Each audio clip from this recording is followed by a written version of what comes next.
Welcome, everyone, everyone watching and joining our event today, our MAL online event on fostering diversity and inclusion in decision-making.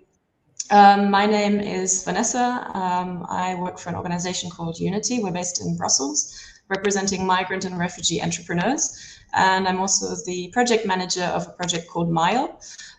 You might have heard of MILE if you've already come across some of our events, some of our activities. It's a 2-year project. We're funded through the European Union, through the AMIF fund. And the aim of MILE, and now maybe I should say that we're in the 2nd year of the project. The aim of MILE is to advance inclusion and diversity in policymaking. We're doing that mostly at the local level. So we work with municipalities, local research teams, and local migrant organizations in different countries, including Spain. I'm looking at the speakers on my screen to list the countries. We have Spain represented. We have our partner from the UK, and also in Latvia, Riga. Unfortunately, we don't have someone from our partners in Greece, but we are joined by someone based in France right now. And maybe that leads me also to the presentation of who I'm joined by today. We're first of all joined by Ja Caballero. She's based in Bristol right now, working for one of our partners called ACH, which is a provider of services to refugees and migrants. She'll tell us a bit more about the work they do, but it's a lot to do, of course, with inclusion, supporting skills, access to the labour market, but also participation. Then we're joined by Razan Ismail, based in Barcelona, unless she's sitting somewhere else right now, but usually it's in sunny Barcelona. Razan is the founder of an organization called Kudwa, which also works on the inclusion of migrants and refugees, and especially the social cohesion. So bringing together local communities and migrant communities and enabling this kind of connection, but also the development of collaborations.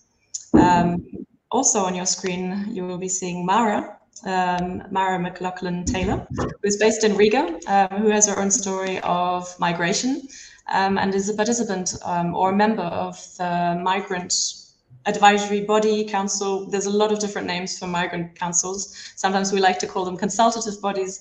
They can be participation tables. That's, and I think, a process of coming up with a catchier name. But indeed, she's involved in the one in Riga that has been set up as part of the MILE project. And to explain a bit more, right now, or for the past months actually, our project has been doing this in different cities. It's a bit like a pilot project. Some of the cities have experience already with migrant councils, and in others, I think we'll discuss a bit more about it. There hasn't been much in this regard, so it's quite a novel experience.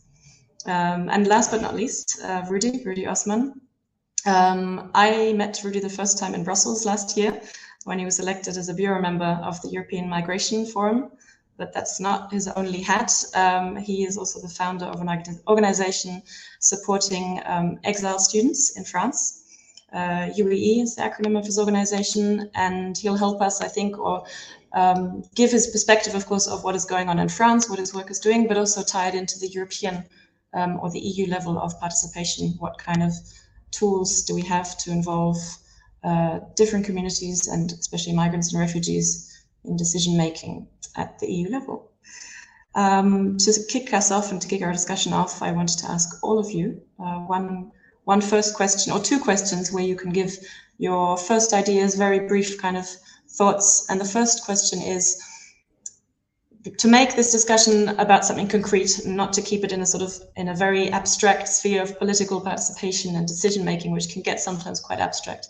I want us to talk a bit about the feeling of inclusion and the feeling of being part of a community, which is often the very key theme in a lot of the activities we do.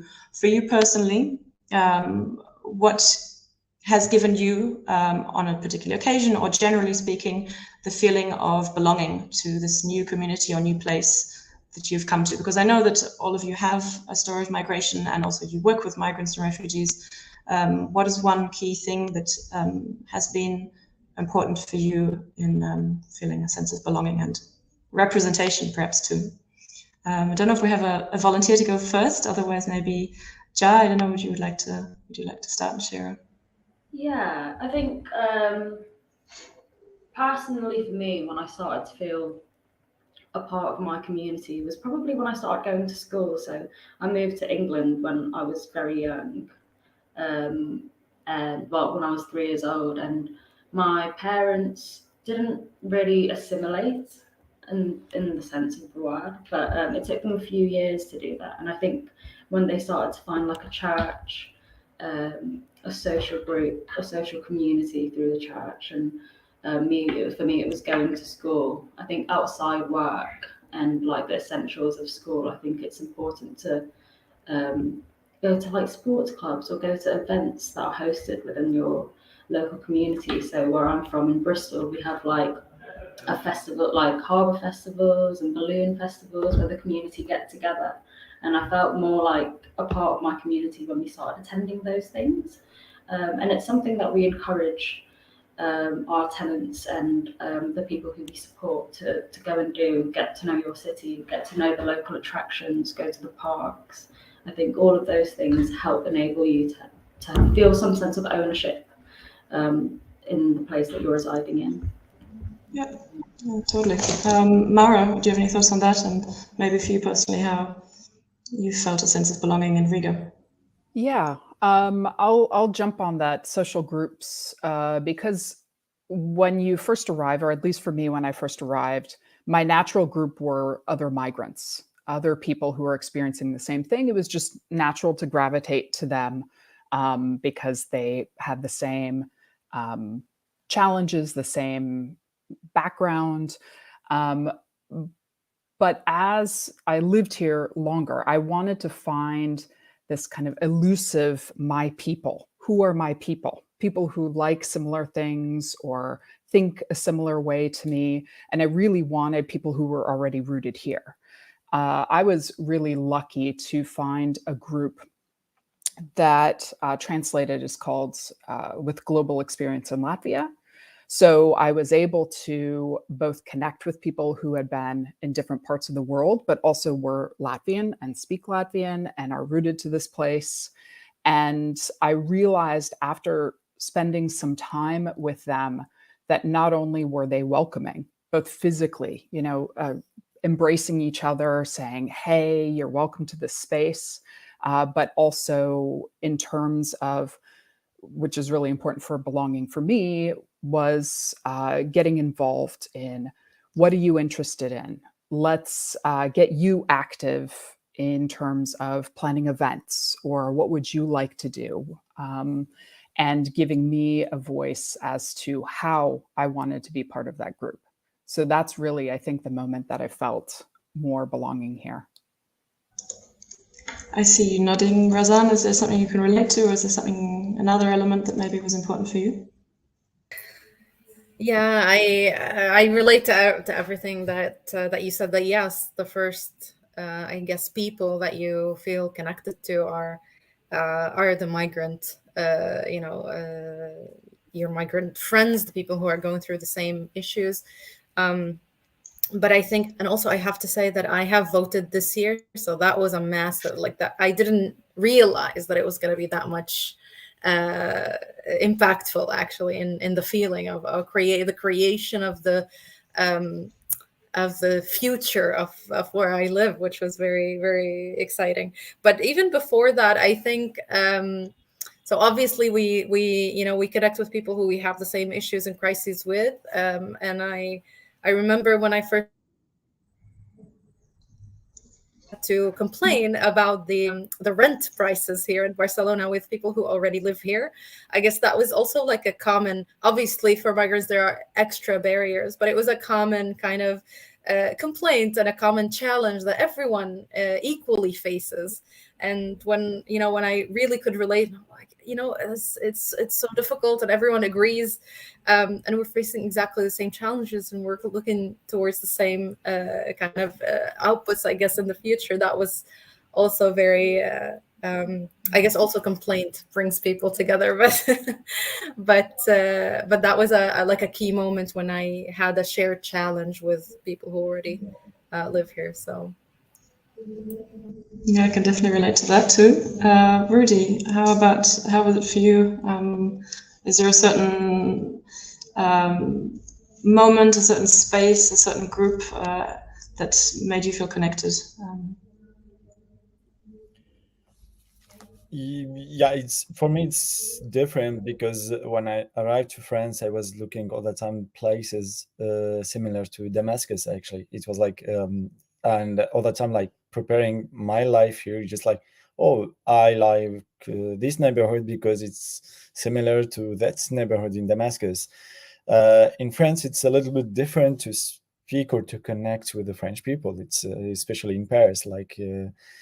You cannot actually get contact with people if you don't speak French. And anyone, just when you arrived, when you speak French, when you speak English, the only answer you heard, sorry, I don't speak French, I don't speak English. And this is all the time, like, and it's become more easy to speak Arabic or Turkish to get help more than English or French, because you will find someone who will speak Arabic to help you. So to connect with people, what's happening to us when we arrived here, we try to build this community actually. But what's happening after that is that we become prisoner of this community because we cannot like build this new relationship with the people who are French, who are living here. And when you try to get out from this group, it's become like you just like you become like you become one who tried everything. Like you just you have to, when you go out, nobody will speak with you because you become a French. So it's a little bit complicated. So another aspect, and it's related exactly like after a moment, it's related to alienation actually when you arrived here and you try to integrate. So you have to do it. And when you do it, you are alone because everything is just different, and new culture, everything is not similar. So it's depending who you are connected, how you will live, what you want to do, how you will advance. And there is no help actually, you just feel alone. You mentioned already some of the challenges that you've perceived when it comes to feeling part of a community or feeling a sense of belonging. Language, for example, different cultures, finding your people. Maybe I'll go backwards now in the order. Going back to you, Razan, any main challenge that you had, or maybe that you're having still now? Because sometimes we think, oh, after years and years, when do you not become a migrant anymore, and maybe you have no more challenges in that sense. But what's been a key barrier for you, where you thought, how am I going to get past this? Oh, that's a really good question. This is we spoke about like, when do you stop being a migrant, right? And it's all about I guess it was about the choice. We talked about it last time. It's when people stop asking me where I'm from, or am I a migrant, or stop like I defining me. That's when I was able to define myself. And some people choose to define themselves as migrants. I choose to define myself as migrant because I really want to work on this topic and support other people, but obviously other people don't. And I think that's kind of one of the kind of the hard challenges that I faced, is that journey of self-discovery, I guess. How do you define yourself? Even when you have a choice, even like, how do you define yourself? Am I just a migrant? Am I a migrant woman? Am I also someone that wants to assimilate and kind of live here? It's a big challenge, and there are so many different challenges, particularly for us, like who we want to work on these challenges and we want to support others. I think it's very hard to choose a battle, I guess, and stick with it, and not I want to say and focus your efforts into that. Because I have many battles right now. I have the battle of, again, like, of being a woman, of being a migrant woman, of being a migrant woman in a particular context in Spain, of a particular background. But then also we have issues in Spain as Spanish people, as Spanish. I have massive issues now, especially with the elections. Okay, what do I focus? What battle should I select? Should I choose? Because I'm both migrant woman, Spanish, European, involved in politics, not involved in politics. So I guess to me, this is a very, very personal challenge, I guess. But I don't know, I see people nodding and maybe that relates to some people, but it truly, like, how do you actually, you know, tackle all of these and define yourself and conserve your efforts, I guess, also into making a better future, not only for you, but for the migrants, but also for the people of your new country and your new community and your own circle. It's a lot of effort, particularly for activist people like us, I guess.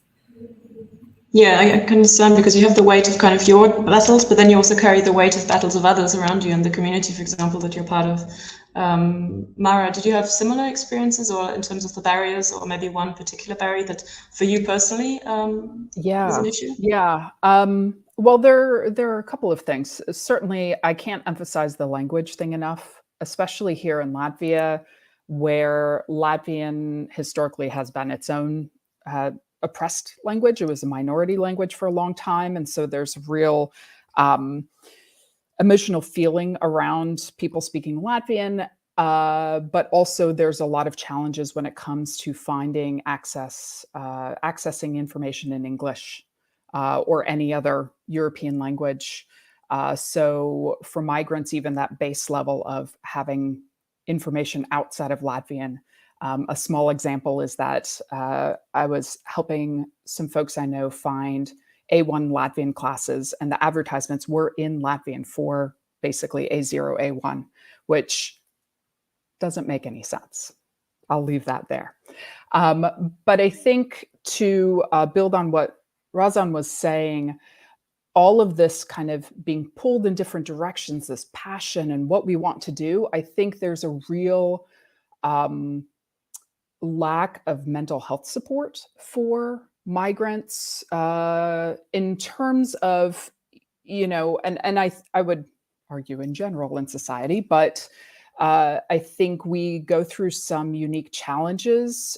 And Rudy also spoke about this idea of feeling alone. And we go through these pretty radical, pretty self-introspective moments.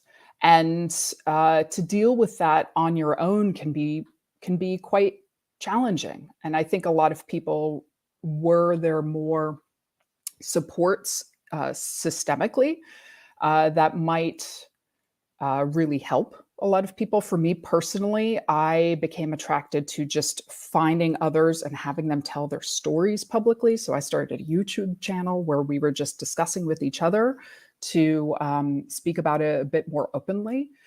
But I really think there could be a lot of work done in that area. Thanks, Mara. Very interesting points.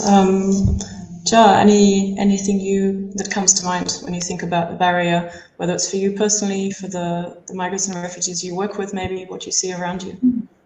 Yeah, I think similar to what Razan was saying about like positionality and having, I suppose, intersectional, what do you call it, identity criterias. And I think, like, for me, I grew up as a migrant, first generation, and in my household, within my four walls, I would be Filipino or, like, you know, Asian. But when I stepped out of my household, I would be British, and there would be like a bit of tension between me and my family because, you know, I wasn't acting, I suppose, Filipino enough, but, you know, in society, British culture, I wasn't acting English enough, I suppose. So it's trying to carry both identities and negotiating those identities within this world. But I suppose places like Birmingham and Bristol,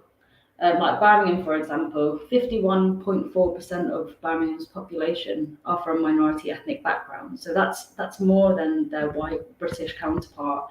1 in 4 people in Birmingham are born outside of the UK. So they're all probably feeling what I'm feeling of this, like, identity of, am I British? Am I a migrant? Am I, you know, you're both. you know, I would argue that you could hold both identities and they could coexist, and you could choose your identity in those respects. And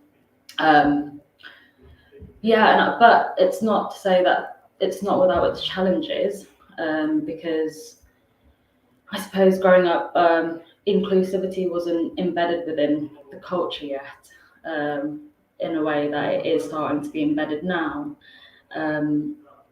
Now my brother experiences Culture Day at school, where you could wear your national dress or traditional wear, and you know, those things weren't embedded when I was growing up, but they are now, to respond to the increased diversity within the country, which I think is amazing, really.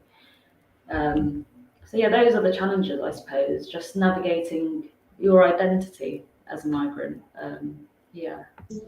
It's interesting what you say about the evolution, sometimes the change. If you see at the time and now, and you compare, for example, your experience with your brother's experience, I also think about that when I think about Germany, where I grew up, and 30 years ago or 20 years ago, didn't feel very diverse to me, and having also parents that were not German. But now when I go back to Germany to visit, I feel a lot has changed. Like I said, there's obviously with the, and that's also something that we touch upon in the MILE project, the evolution of sort of what kind of events have changed, certain policies, but also certain approaches to diversity and inclusion. And I see a big change, for example, in Germany as well. And perhaps also, Rudy, you felt a bit of an evolution, but we can talk a bit more about your perspective from France. First, I wanted to get more insights now after these very interesting perspectives on generally feeling belonging and barriers, on your involvement in the migrant councils that we're setting up with MILE. So that's the main topic of our event today, even though we're kind of dancing around that topic a bit. So for the past months, there have been activities in different cities that are involved in the MILE project, not only setting up migrant councils or participatory tables, but also we've done focus groups. We've tried to understand more what the needs are of migrant communities in the city. That was the starting point. Another point was mapping the evolution of different events and how they've had an impact on certain inclusion policies. And we did training as well, training in diversity management, in advocacy, in collaboration, in understanding each other between local authorities, people working on policies, and people that are new to a city. So what has been your experience with these migrant councils or bodies? I might first start with Ja and Razan as two that are kind of in the organizing role. So you are both part of a migrant organization or an organization supporting migrants and refugees. Tell me a bit about how it's been going for the last months, and what kind of learnings you've had and what kind of things you've been working on in regards to this participation tool. Would one of you like to go first, or shall I pick? I don't know if Razan, you would like to start maybe, or yeah, Rudy also. If there's anything you want to add, it's okay. Should I? Okay. So it's been actually truly interesting, because one thing that I liked about it, that we started actually from scratch, and Ripollet in near Barcelona, they have a specific experience in tables of participation, but for different aspects, for diversity, for I think disability. They have for feminism, but they don't have one particularly for migration. So that was a very, very interesting kind of aspect that we try to do. They do have a bit of experience, but again, like we said, they don't have any migrant-led organizations or migrant or refugee-led organizations there. They have particular organizations that are already working, and they kind of collaborate with them. So the municipality collaborates with those organizations already. So what was very interesting to me, I think, having an extremely open door kind of policy to the table. I absolutely loved it. I was in most of the meetings, and there were a core group of people who had particular experiences in their home countries. For example, people from Venezuela, they have incredible experience in political participation, whereas others from different backgrounds had a very different experience. So there were a varied levels of experience of what participation actually looks like. There, I want to say literacy in political participation. That was extremely interesting because it allows for inspiration between the migrants, and it was really nice to see. And there's also like a very specific group, like a core group, but then it was the table, and I absolutely loved that the table was absolutely open for everyone, so people can actually show up. Like a group of young men actually showed up in the last meeting. They didn't stay long, but just having that door open, I think it changed the dynamic of participation, of the connection between the migrant collective and the municipality. Just having that door open and them feeling that, oh yes, I can come in whenever. That was, to me, that was extremely powerful, to be honest. So that's kind of like for now, that's my experience. There's still a lot to learn, but I think those are very key aspects of it. Thank you, Reza. We can talk a bit about the challenges and some of the gaps of what we're trying to do. I mean, the idea is behind it that, of course, bringing people together and connecting those representatives or members of the migrant community with the municipality, but also giving them a say on policies, but ideally not only the policies when they're almost finished, but in theory, the idea is, of course, that we kind of involve people from the beginning to the end. That is maybe the ultimate goal for anyone trying to set up a migrant council or any kind of body. Ja, I don't know how it's been going. I mean, maybe you want to share a few views, experiences from the work you're doing in Birmingham, but also Bristol, as you also have a base there. How has the process been, and how, from your view, has it been going with involving people of the migrant community in policymaking through MILE? Yeah, it's been so similar to Razan actually. Like it's pretty spot on. Different experience and levels of participation from the group. Engagement, you know, it's been long-term engagement with the same people. You know, it's been a bit of a struggle, but yeah, on the participation side, it's been. I think sometimes it's hard to know what is political participation. You may not, or it comes in different levels. And last week we led a session with 25 participants, and we played a game called Find Someone Who. I've got it here. But it was basically to get them to start thinking about what kind of participation, like what participation is.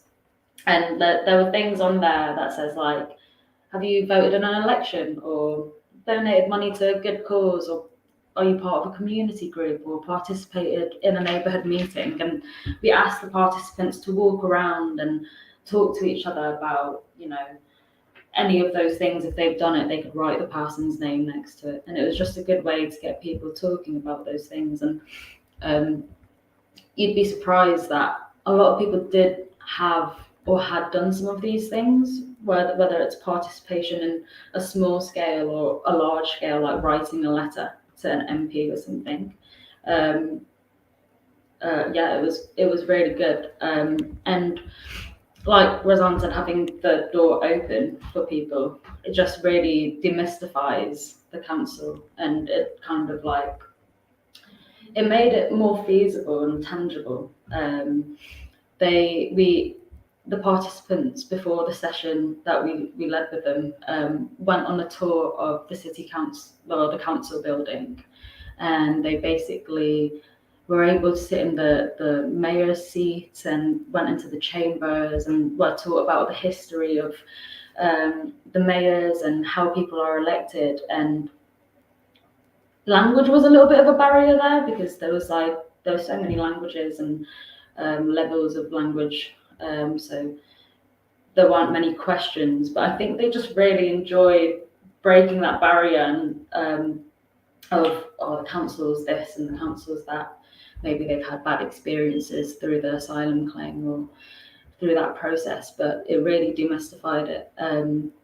And I just want to share like a quote from one of the participants who came last week from their feedback. It said, "The council tour, in my opinion, was really intriguing since it allowed me to get to know the mayor, the council members, and what the council actually does for the nation.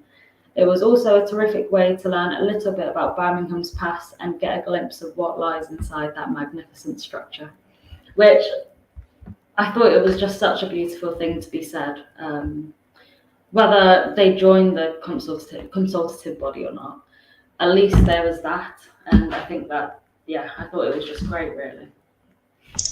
Thanks, John. Also, thanks for sharing that comment of one of the participants. Mara, we have you with us. You're one of the participants or members of the, let's call it, Migrant Council in Riga that was set up through the MILE project. First of all, I mean, of course, how has your experience been so far? But also, how did you get into this this activity, and what's your background, and how's the experience been so far? Gosh, that's a lot. I'll try to keep it short.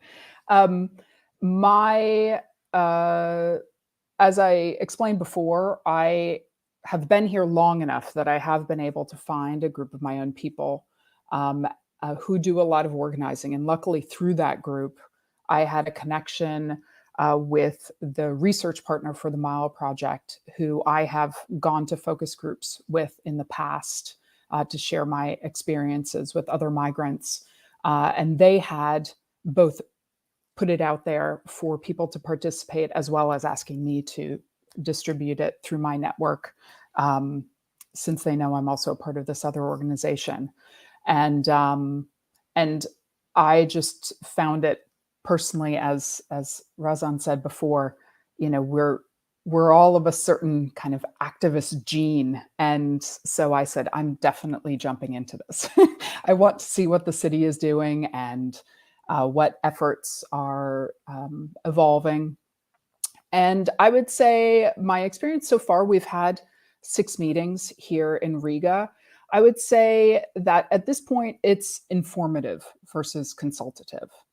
If I'm honest, it has been full of information that I think can be beneficial to migrants, but it's mostly been unidirectional. It's been relayed to us as representatives of the migrant community to kind of then relay back out to the community.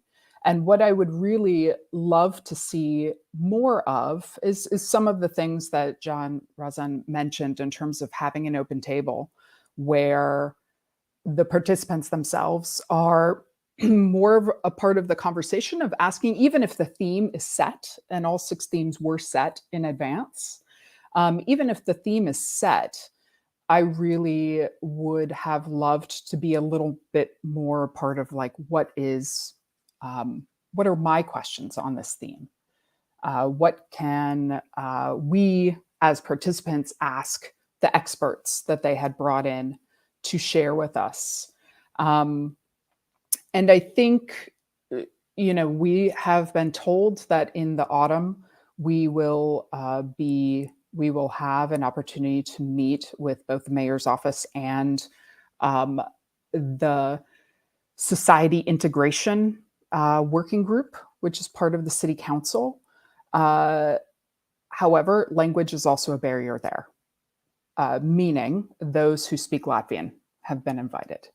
So I think for us, that continues to be a challenge. I am happy to be a bridge builder, given that I am lucky enough to have the language, but I see there a lot of room for more bridge builders and more people who are kind of trying to bring those 2 parts together so that it's quite a bit more interactive versus, I think there's a time and a place for that informational piece. I think it's really crucial to have information and have information in various languages. But then I think that beyond participation, that belonging piece that we've already talked about really requires people to feel like they're a part of that conversation. Thanks, Mara. Very interesting points. I think some of the experiences are quite similar in the different cities and countries, and some experiences are different. It depends sometimes also on the country or the situation, how it's developed, the background, the migrant population. There's a lot of factors that come in there, I think. Before we talk a bit more maybe about the challenges and how we can address them, or what kind of visions we might have, for migrant participation, I think it's time to bring in Rudy again. We've touched upon a few points, such as having spaces with an open door where people could come in and raise their concerns, their questions. Language has been a point that has been raised quite a lot too. I'm wondering maybe if these sort of could be topics where you could share a bit more about your work with your organization in France. What was the motivation to start that work, and how you would address these topics, and maybe you'll share your views on. You can touch upon the things that we've said before, but you can start a new page and share your views on enhancing participation. Thanks a lot, Vanessa. Actually, if I will just go back about that participation, if you allow me just 1 minute. It's related actually to the what we mean about that participation, and this is exactly the difference, because for a lot of decision makers, stakeholders, participation of exiled people or refugees, it's only to come and testimony about their situation, how it's awful, or just to talk about how they are successful person, and that's it actually. Otherwise, the participation is mean to considering us as refugees and asylum seekers, exiles people, as experts in our fields of work, fields of life. And this is actually what's not happening, because what's happening actually, that stakeholders, organizations, when they ask us to participate, they are already working. They get paid to do this participation actually. But in the other side, for refugees and exiled people, they still like benevol, or how we said benevol but in English, sorry, volunteer. Volunteers. They still they stay volunteers actually in them in this participation. So there is no work actually to do, because we don't give them any place, any exercise to talk, to argue it, to make argumentation, to talk with the media, to have a place in the public speech actually, how they can do it, because we're just considering them come and participate and talk about how it's awful your life, or the migration pathway. This is what I want to tell, and I think it's related to long life long life experiences that we are doing in the Union of Exiled Students. And this is why we decided actually to create this union, because we said that's okay, there's someone of us who get access to the higher education, and let's help others to get this access, because we have passed through a lot of ways and pathways that we tried to get access to the university, and it was closed. So we decided to create this association just to avoid all these newcomers who's coming to Europe, especially in France, how to avoid bad ways to not get access, and how they can get this good access, good pathway to get this access in France.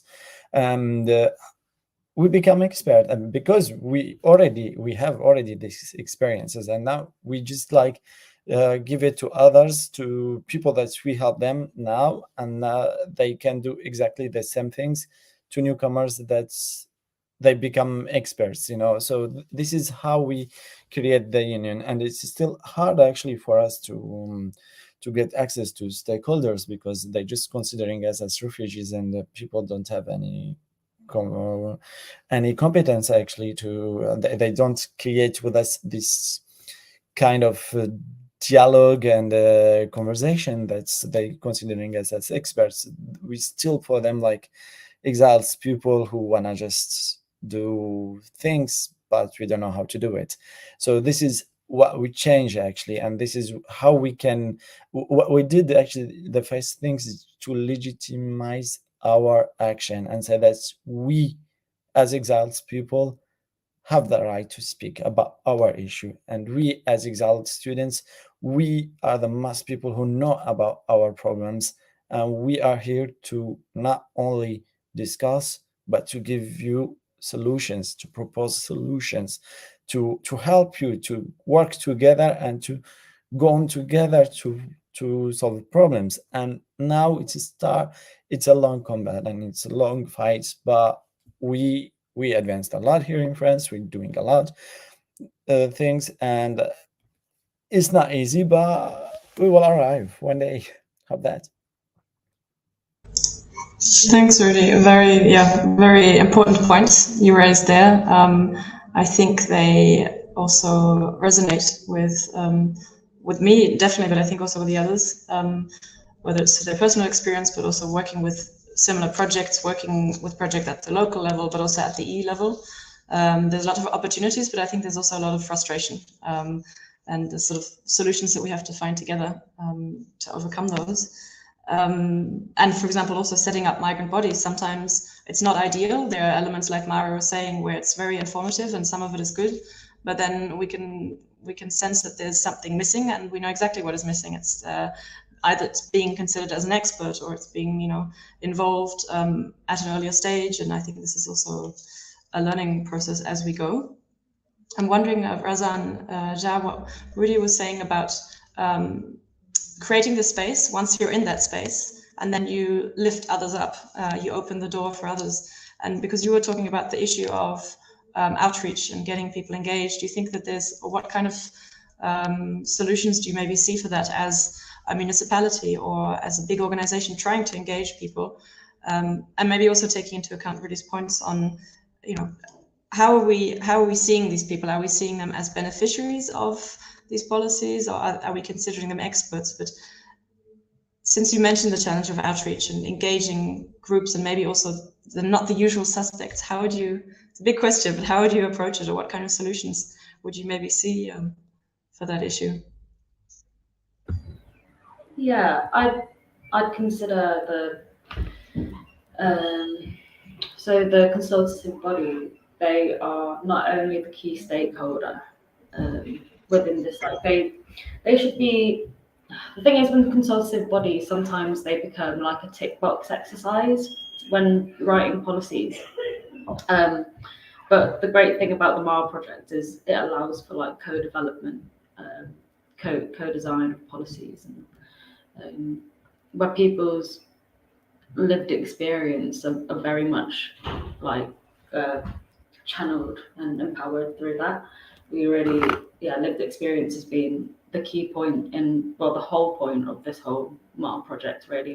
The reason why Birmingham City Council applied to be part of the project is because, every couple of months they have something called the Birmingham Home Migration Forum, where actors around the city who work within the sector kind of share new policies or best practices and stuff like that, but there weren't any strategic policy shaping within the Birmingham Migration Forum, and there wasn't any direct line with the migrant community.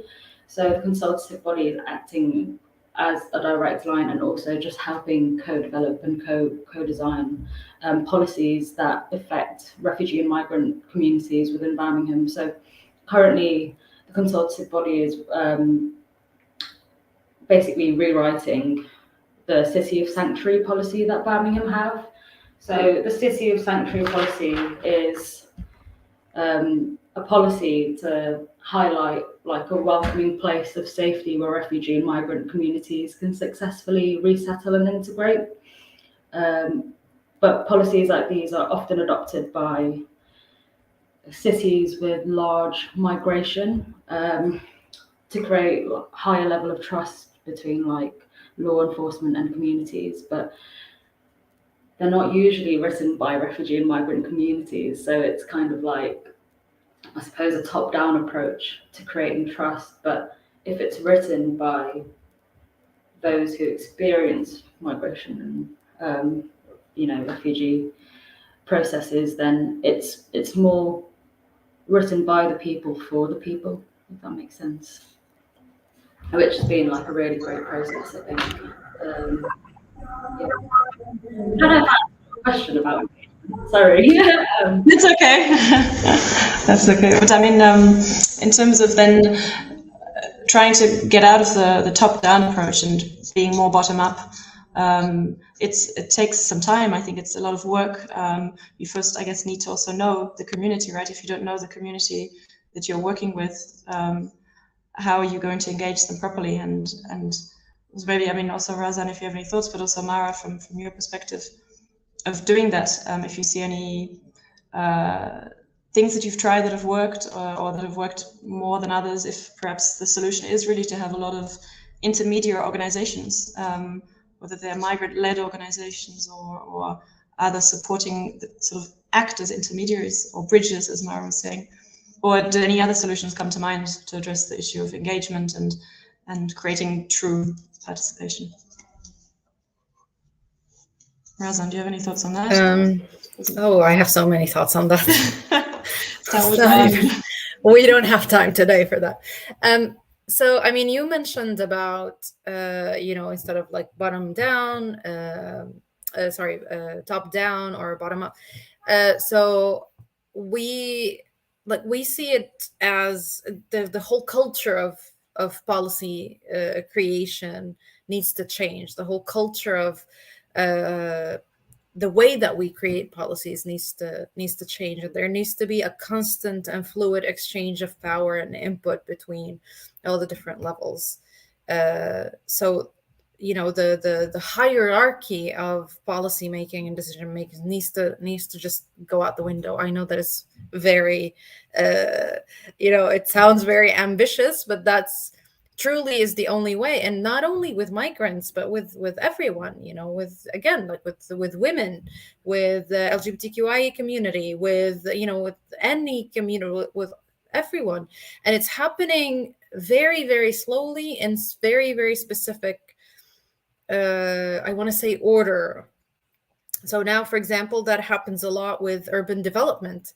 That's actually where all of the meaningful participation and the forums kind of happened. So what we need to really be striving towards, I think, is firstly, it's a whole of community approach that everyone needs access, not only migrants and refugees, also stateless people, also undocumented people, also disabled people. So everyone needs to have that access. Obviously, other collectives have different ways of engaging, and they have different experiences through voting, through different councils, etc. From school and up. So there's an element of equity here, obviously, but it needs to change. And there's a lot of work in Australia, I think. Also, Vanessa, you mentioned that they do a lot of work there with Indigenous people, obviously, because we have different challenges there. But the way that the policy is being made needs to change. We need to hack the bureaucracy of policy making. There was a book that I took a lot of inspiration from, actually, called Hacking Bureaucracy, and how do you actually include innovation. We need to change the way that we think about this. And then again, we also need to change the way that we think. Yeah, Rudy mentioned, but what is participation? Yeah, exactly. What is participation? Participation can be a like on social media, and all the way up to I want to design this policy with you, or I want to implement this policy with you. That's all participation. But okay, what makes it actually meaningful? What makes it sustainable? What makes it effective? What makes it accessible for everyone? These are the questions that we need to start thinking about. And so, and also with participation and all the factions of society participating in the decision making, actually puts a lot of the responsibility and accountability as well back on the community, and that makes the politicians' work a lot easier. It's not easy for them to share the power of decision making. I think that's a massive issue that we need to tackle, but it's the next big question, I think, that that we need to kind of start to address, is that, okay, well, in democracy, yes, we do have the policy making power, but okay, we need to also share the accountability, not only the power.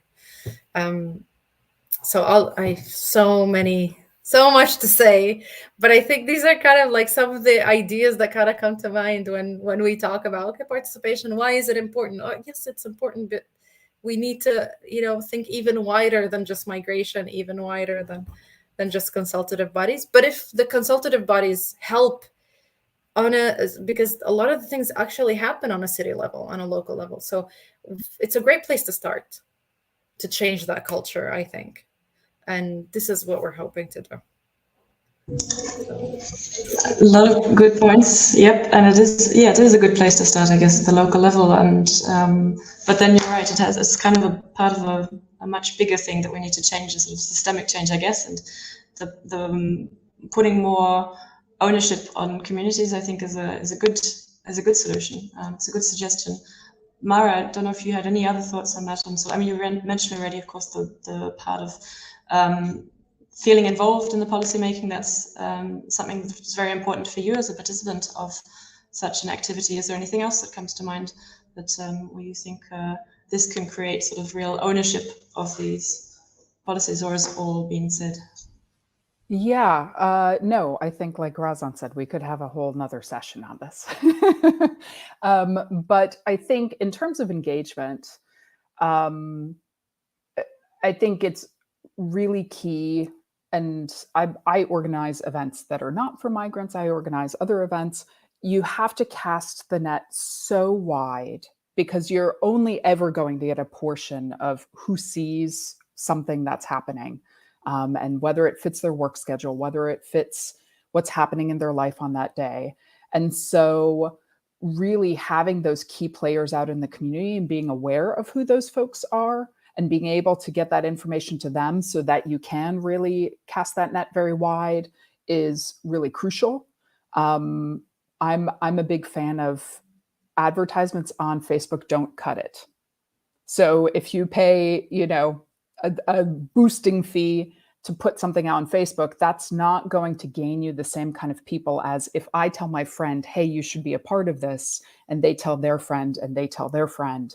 That's a very different level of engagement. But I think the other thing that I really want to emphasize is assessment. I think assessment and feedback is crucial because in this process, as we're continuously trying to improve this process and trying to improve engagement, I think truly finding out people's experience, and it's not just kind of beginning end assessment, some kind of survey, which actually, if I'm honest, I missed the deadline to the survey that I was supposed to fill out for this project, just because my life was a little bit crazy in that moment.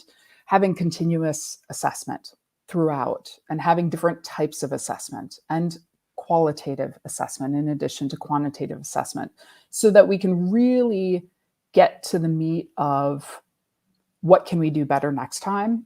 How can we tweak things? What worked well for people? What should we repeat? What did they really love? What brought people to the table?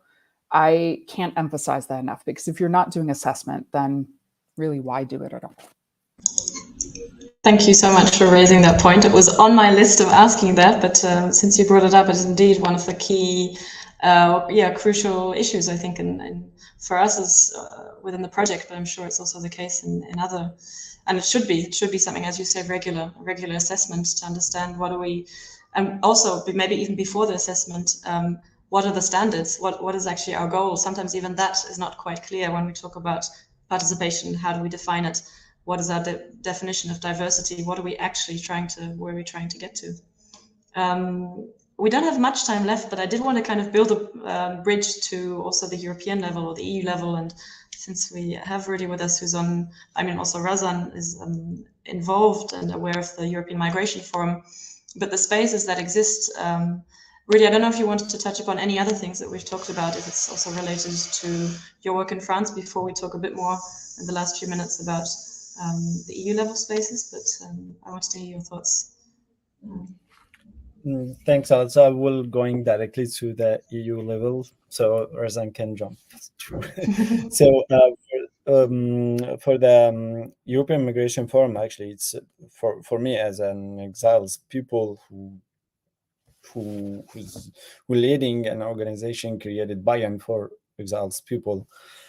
It's a unique platform actually that we can have this dialogue with us as part of the civil society actors and the decision makers and the European Commission and Parliament, others and European institutions, that they can hear us. And it's this, I cannot say that we are working to make it like a safe platform to create this dialogue. It's still like we're trying as a civil society actors in the European Migration Forum, when we speak to European Commission, or when we doing our European Forum migration, commissioners or others from the institutions come saying what they want to say and then just leaving, and they don't hear us actually. So this is what we're working this year actually for the events this year, that's they have to stay and listen us, not only just we have to listen to them. And this is what we're trying, and this is what we really try to do with this European Migration Forum. So I hope that we will do it, and I hope that we can convince stakeholders that we as civil society actors, we are not the enemy, we are just working together. Without us they cannot do things, and we without them support cannot arrive and change things. So this is what's happened. And in the European level, we still like the European Migration Forum, it's still like it's even not a consultative thing unit, it's something like just we create this platform to make this dialogue between civil society actors and European institutions. But I think Razan could talk more about these consultative roles of refugees with the stakeholders. Thanks, Rudy. And yeah, I also agree. I mean, I know Razan, and there are also other bodies in that are maybe then more advisory, right? That are more consultative. And I think Razan indeed can tell us a bit more about that. She'll have to be very fast because we have a few more minutes left. I'm sorry to pressure. I don't like to do that usually, but I also know that an hour is kind of sometimes a bit challenging. And also just before you can gather your thoughts, there's two comments I think that were sent to us. So no questions, but indeed echoing what we talked about, that meaningful participation and bureaucracy is doing that at the same time is quite tricky from a municipality's point of view. And also there's a comment on EU mobile citizens in Latvia and sort of the attempt there to involve them and increase civic participation and digital participation in particular. So Razan, any, I guess I have to say now final thoughts, even though that sounds like a goodbye. Yes, it does, and it's a lot of responsibility as well to finish on that. But I do echo obviously what everyone said, and also what Rudy was saying about the consultatives, the consultation, that we're stuck at that level. And it seems to be very hard to move past it, just because it's the easiest. I guess it's the easiest way to do it, because it's a checkbox. So we are, myself I'm a part of the expert group on the views of migration with the EU Commission, and we're involved on a consultative capacity, also on a voluntary capacity, in the elaboration, I want to say, the implementation of the action plan on integration and inclusion. So it's exactly that. The agenda is already set. There are specific questions that we are asked. We provide our input, and then if they fit with the already existing framework, then they can make it. And if not, then it was just kind of spoken into thin air. So, but also at the same time, we have to admit that this is the first time that they create such an advisory and an expert group. So we're slowly going there, but quite slowly. And little by little, hopefully, we're going to try to make, again, like hacking the bureaucracy itself and breaking down those walls, making the spaces more open, And what we're hopefully what we want to do is, again, change the culture, and hopefully change, move forward a little bit for the next, I want to say generations, but for more civil society organizations. And I have to say now that we need to work together. Because there are very few spaces, usually we tend to be put in competition with each other. And I have to emphasize, and I'd love to maybe also like finish on this side. Like Mira was saying, like it makes so much impact when you call on someone and you say, look, there's this space, come with me. It's very important for you to be there. And we have to do that for each other. We cannot, submit to the competition because of the little resources that we have. So I guess maybe that would be as good as any message to finalize on is build coalitions, build partnerships. We're all working towards the same goal. We're getting there little by little, but we have to work together. I love Raza because she's got really good final words.